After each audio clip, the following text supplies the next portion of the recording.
গত 2-3 দিন আগর একটা আমি নিউজটার একটা ভিডিও বানাইতাম আর কি। ভিডিও বানাইতাম আমি পারছি না, তবে আজকে আমি আপডেট দিয়ার দেখা যায় আজকালকে প্রায় জায়গাত মানে আসামর যে বাংলাদেশি ধরা হয়েছে 5 জন 7 জন 10 জন 15 জন। তে কথা হইল গিয়া এরা ইলিগেলি প্রবেশ করে ভারত বা আসামও প্রবেশ করিয়া তারা যে ডকুমেন্ট লইয়া তারা এখানে কাজ কাম করে।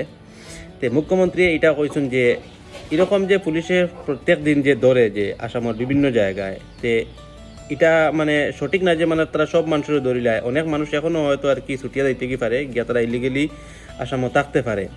তে কথা হয়েছে কি এখন ওটাই যে মানে আধার কার্ড লইলে গিয়া তারা সব কাম কাজ হয়ে যায় গিয়া।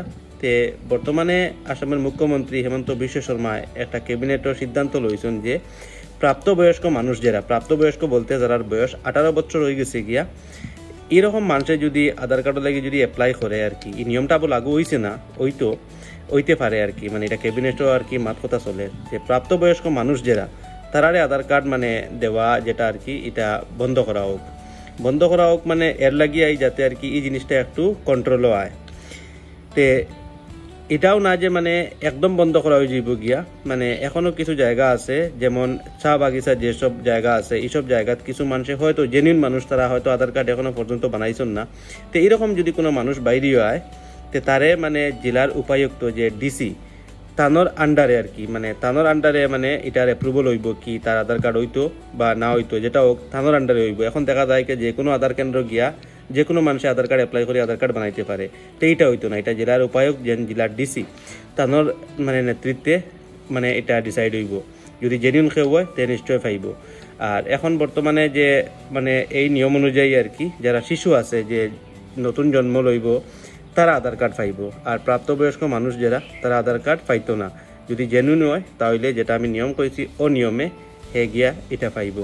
এটা লাগে আধার কার্ড যদি দেওয়া হয়ে যায় গিয়া মানে ইলিগেল মানুষ এই আধার কার্ড বানাইলা এতে সকল কামে করতে পারে, যেমন আপনার ব্যাংক অ্যাকাউন্ট হোক বা গ্যাসের সিলিন্ডার হোক বা আদার্স যে অ্যাপ্লাইগুলো আছে গভর্নমেন্ট ইশারা অ্যাপ্লাই করতে পারে, ট্রেনের টিকিট বানাইতে পারে, দিল্লি মুম্বাই গিয়ে এখানে গিয়ে কাজ কাম করতে পারে।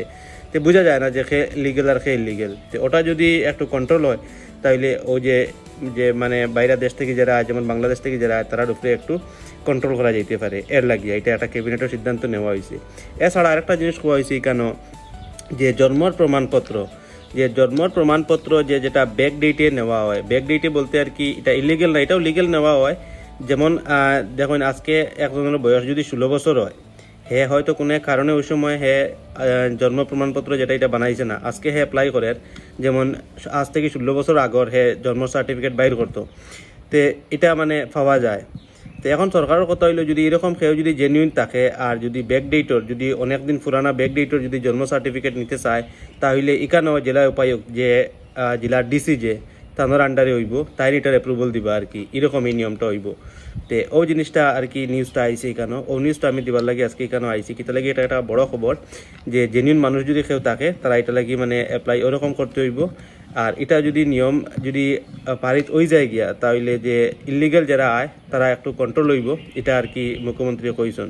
তো আমরা সবেও চাই যে ইলিগেল মানুষ যারা আছে এটা মানে আসামও আউক না, আসামও না বইবালা কিতা লাগে এরা আইতো, যারা লিগেল মানুষ আছে এরাই থাকতো। আর এছাড়া তাই কেন কইছেন যদি কোনো মানে বিদেশি মানুষ যদি আসামও আয়া যদি 3 মাসের বেশি থাকে তে তার পাসপোর্ট বা আদার্স যে ডকুমেন্ট যেটা আছে এটা দেখা যায় হ্যাঁ তার আধার কার্ড নিতে পারবো।